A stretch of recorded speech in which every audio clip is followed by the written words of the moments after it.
How to fix lag in EA Sports FC. In this video, I'm going to show you how you can simply fix the lag and make the game smoother.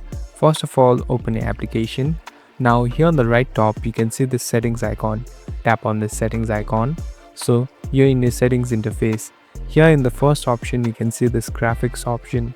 Tap on this edit button here. So make sure that you make the graphics to the minimum and the resolution to the minimum. So here at the graphics option, tap on power saver, and here on the resolution, tap on standard. So these two will play a lot of role in making the game smoother. Well, the resolution will be low, the graphics will be low, but the game won't stop and you can simply efficiently play the game. So just tap on save and it will be done. Thank you for watching this video. I hope this video helps you.